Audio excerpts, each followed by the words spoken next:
Ustadz, apa hak suami terhadap HP istri? Karena banyak pertengkaran gara-gara HP.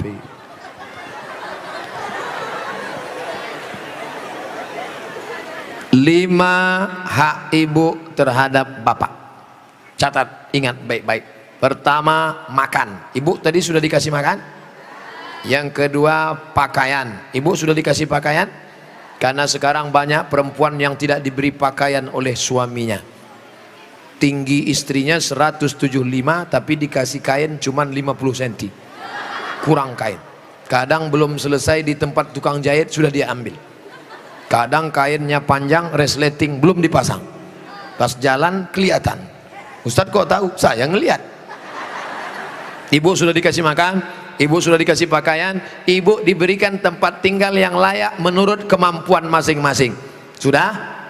Keempat, ibu mesti diberi pendidikan. Yang ngajar ibu ngaji, bapak. Yang ngajar ibu sholat, bapak. Yang ngajar ibu akhlak, bapak. Bapak adalah guru di rumah. Dan yang kelima adalah perhatian. Maka ibu selalu diperhatikan, dari mulai jilbabnya, dari mulai pakaiannya, termasuklah HP ibu diperhatikannya juga. Kok dari tadi sini Ustadz Somad, suatu ketika istri saya pergi kerja dan saya masuknya siang, tiba-tiba HP-nya berdering. Saya cek, rupanya mantan. Dia cari lagi di FB. Dan mereka sudah jalan-jalan, Pak Ustadz. Hati saya selalu galau tiap hari. Jangan-jangan dia sudah buat ini, jangan-jangan dia sudah jalan ini, jangan-jangan sudah. Bayangkan menderitanya seorang laki-laki gara-gara HP istri yang sudah macam-macam. Gara-gara apa itu? Facebook, Twitter, BBM, WhatsApp, Instagram. Oleh sebab itu jaga ini, masalah HP ini jaga baik-baik. Ah, ini Ustadz Somad gak enak, selalunya HP perempuan aja. Oke, sekarang kita balik. Bagaimana dengan HP bapak-bapak yang lebih banyak perhatiannya ke HP, yang kata-katanya merayu, menggoda? Oleh sebab itu ini mesti dijaga. Kalau tidak, duduk bersama, bapak sama ibu duduk, HP-nya buat baliho besar-besar, judulnya mau dibawa kemana hubungan ini, atau buat besar-besar, jangan ada HP di antara kita. Saya mau nanya Pak Ustadz, gimana caranya mengelola keuangan keluarga secara islami jika suami istri bekerja? Ar-rijal, lagi-lagi Al-Quran. Semuanya yang menyelesaikan masalah ini Al-Quran. Ar-rijalu qawwamuna 'alan nisa. Laki-laki menjadi pemimpin bagi perempuan. Bima anfaqu min amwalihim, karena mereka mengeluarkan nafkah, biaya belanja. Makanya harta warisan laki-laki dapat 2 kali bagian perempuan. Ibu kalau 25, bapak dapat 50. Ibu kalau dapat 50, bapak dapat 100. Kenapa? Karena yang menanggung biaya pernikahan mahar bapak, yang menanggung sekolah anak bapak. Sekarang ibu memang anak orang kaya, punya ruko 2, rumah batu jendela kaca, punya bapak yang sudah sakit asma 2 hari lagi meninggal. Kaya. Si bapak juga punya duit yang sama. Bapak punya duit, ibu punya duit, menikah. Apa beda duit bapak dengan duit ibu? Dalam duit bapak ada hak ibu, tapi dalam duit ibu tidak ada hak bapak.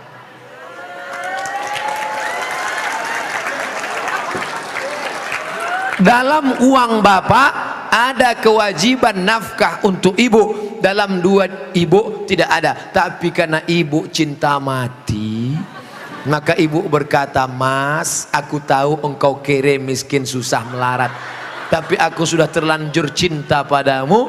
Jangankan uang ini, nyawaku pun kuberikan. Ambillah semuanya, dengan syarat jangan kau nikah lagi." Nah, sudah jelas batasannya.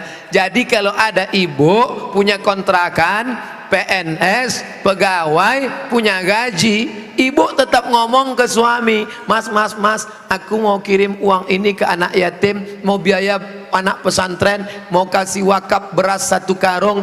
Tapi ibu ngomong ke bapak itu bukan minta izin, karena uang itu memang punya ibu. Ibu ngomong sebagai adab, sopan santun, tata krama, budi bahasa. Jadi bapak jangan kegeeran, dan ibu jangan kurang ajar. Mas, ini uangku, ini kos-kosanku, ini rumahku, terserah aku, kamu mau ikut ya, kalau enggak lebih dari kamu bisa aku dapatkan. Jangan, luka hatinya. Galah patah boleh disambung, kaca retak boleh direkat, hati yang sakit kemana obat akan dicari. Nah, oleh sebab itu maka jaga. Saya sudah mengeluarkan untuk biaya keluarga sebagian, sedangkan sebagiannya saya ingin membantu saudara yang kurang mampu. Tapi kadang saya suka berbohong jika untuk membantu keluarga yang memang butuh bantuan.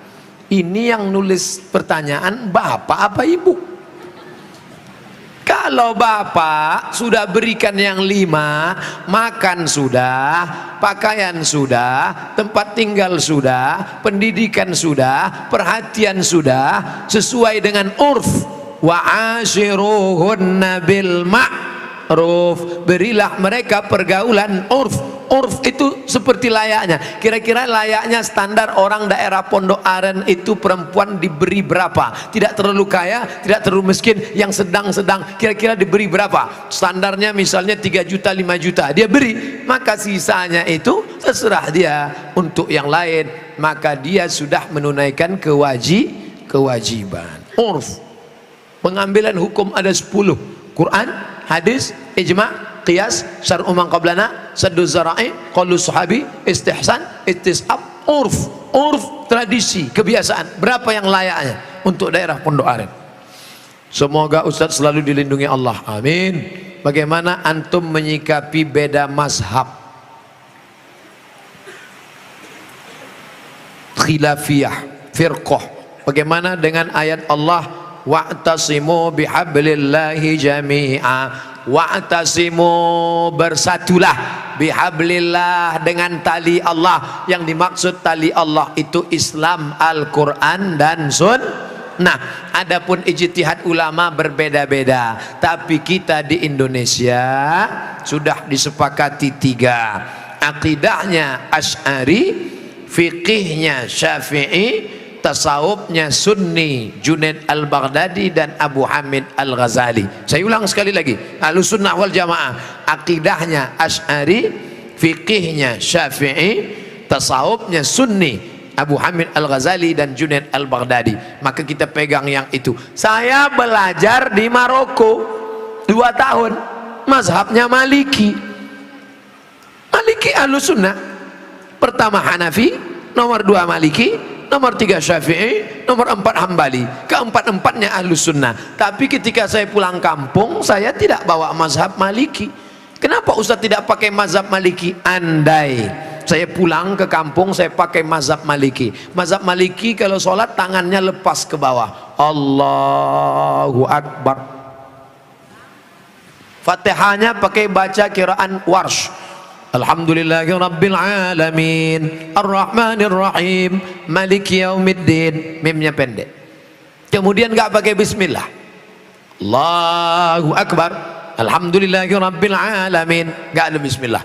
Kunut subuhnya sebelum rukuk, walam yakul lahu kufuwan ahad, baca kunut.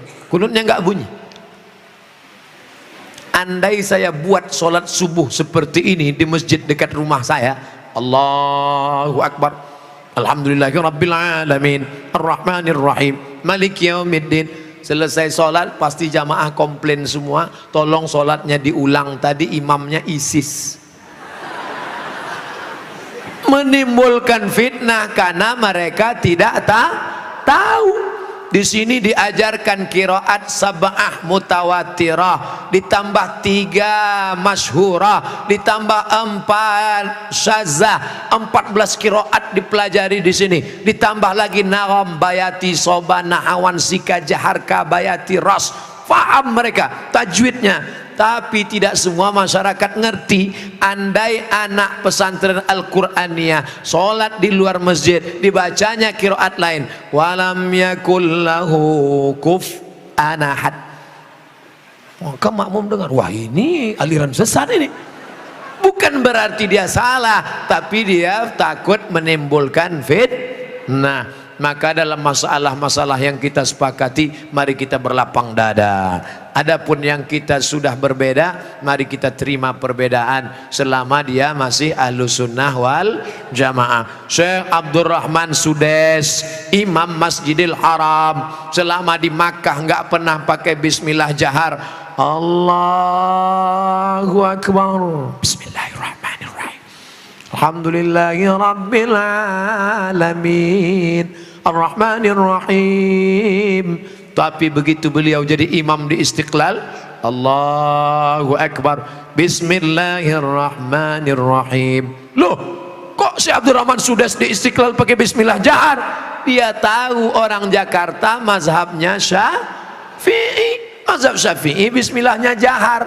Mazhab Hanafi Hambali bismillahnya sir. Bismillahirrahmanirrahim. Mazhab Maliki nggak pakai bismillah sama sekali. Ketiga mazhab ini Ahlus Sunnah wal Jamaah. Tapi kalau mayoritas masyarakatnya Syafi'i, jangan bawa mazhab lain karena khawatir memecah belah umat.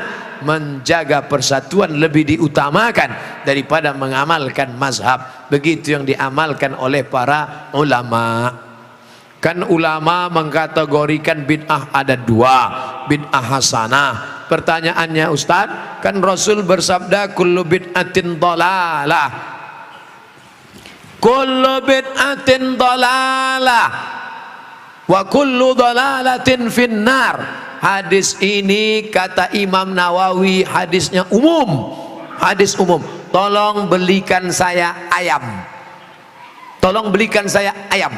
Ayamnya umum, ayam penyet, ayam patah, ayam pop, ayam sungsang, ayam fried chicken, ayam panggang, ayam bakar, ayam kampung, ayam hutan. Ayam apa? Setelah di jalan dia bingung, ini ayam apa? Nelpon sekali lagi, ayam apa? Ayam pop. Maka yang pertama tadi umum dikhususkan oleh yang kedua. Begitu juga kata Imam Nawawi yang mensyarah hadis Sahih Muslim, kullu bid'atin dhalalah, semua yang bid'ah itu sesat, umum. Tapi kemudian dikhususkan oleh hadis, man sanna fil islami sunnatan hasanatan, siapa yang membuat tradisi yang baik, falahu ajruha, dia dapat pahalanya, wa ajru man amila biha, dan orang lain yang melakukannya selama tidak bertentangan dengan Quran dan Sunnah. Nah, sekarang ada orang mendefinisikan bid'ah hanya dengan 5 jari. Kalau tidak dilakukan Nabi, bid'ah. Kalau sudah bid'ah, masuk neraka. Kalau begitu pembahasannya, nanti kamu bisa memasukkan sahabat Nabi dalam neraka. Contohnya, ada sahabat Nabi yang sholat dari Isya sampai subuh ayatnya kul huwallah. Walil maghdubi alaihim waladdallin amin. Qul huwallahu ahad Allahu samad. Rakaat kedua qul huwallahu ahad Allahu samad. Rakaat berikutnya qul huwallahu ahad Allahu samad. Rakaat berikutnya qul huwallah. Itu pernah enggak dibuat Nabi? Enggak pernah. Kalau dipakai definisi, kalau enggak dibuat Nabi bid'ah, berarti salat pakai qul huwallah dari Isya sampai subuh bid'ah, masuk neraka. Nama sahabat Nabi yang salat begitu siapa? Qatadah bin Nu'man dalam kitab hadis Musnad Ahmad bin Hambal. Tapi perbuatan itu dibenarkan Nabi, sunnah takririyah. Oke, itu Nabi masih hidup.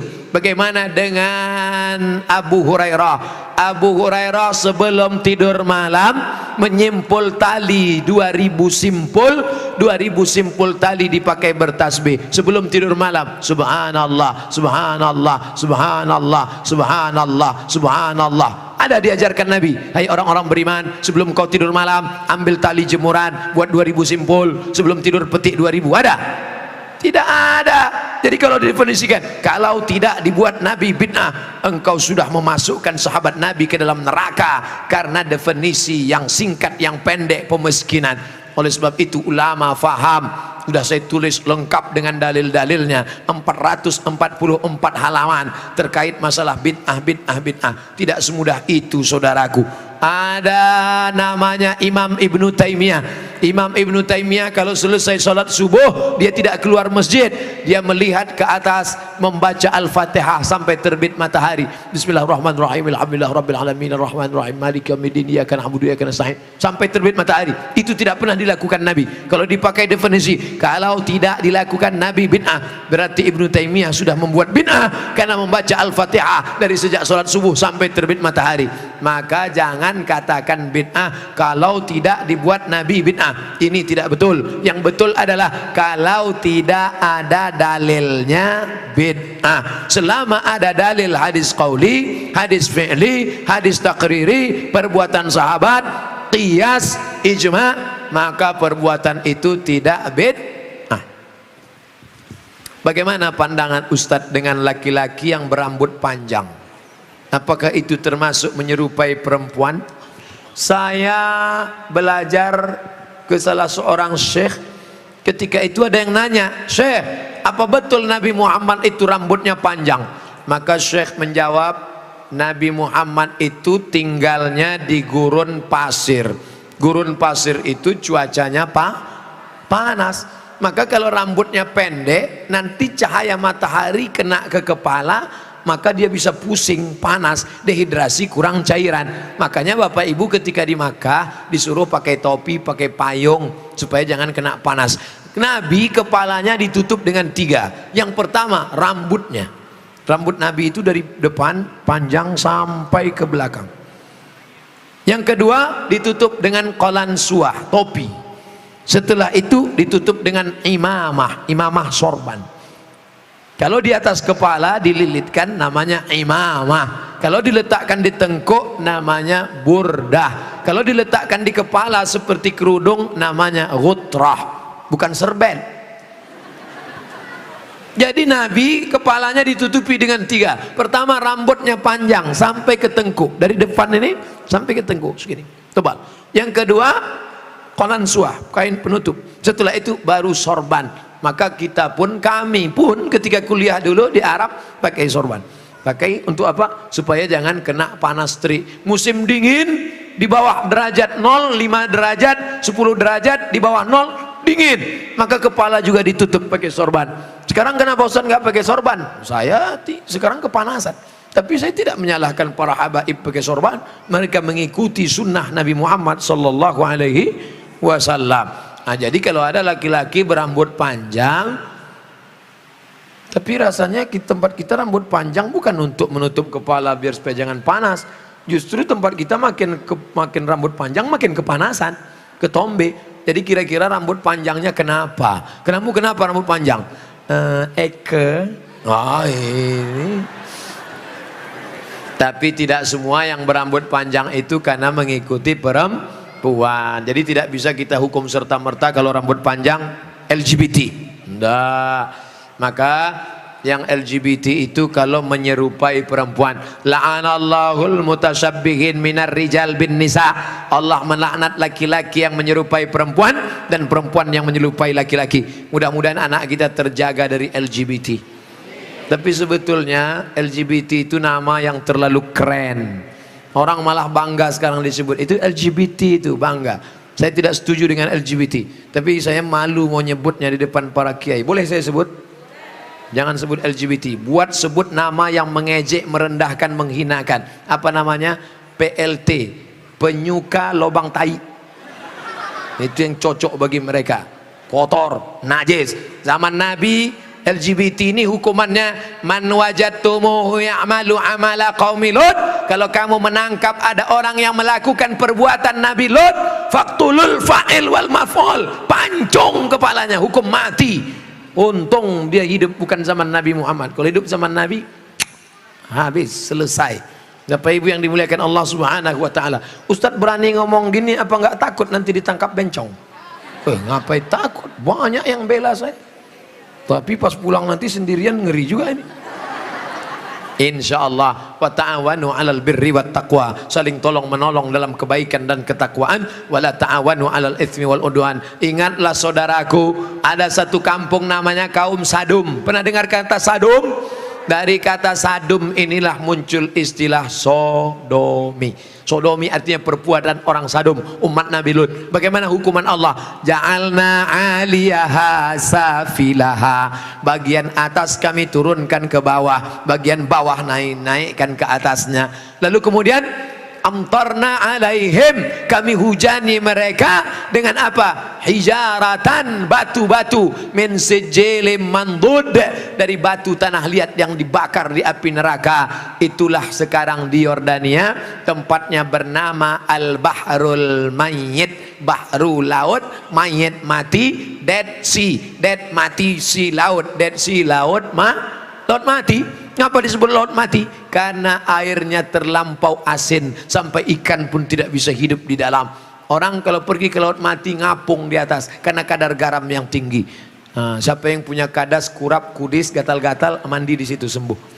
Di Yordania. Bapak Ibu yang dimuliakan Allah SWT, Pompei salah satu kampung yang diisi oleh homo. Lalu kemudian datang lahar dari bukit turun ke bawah, rata dengan tanah, sampai mereka berubah menjadi patung-patung batu karena ditimpa oleh lahar. Tidak sempat merubah ekspresi wajah. Ekspresi wajah orang homo yang mati dalam keadaan melakukan hubungan seksual terlarang tak sempat merubah dari wajah kesakitan dengan wajah penderitaan. Begitu yang dialami masyarakat Pompei.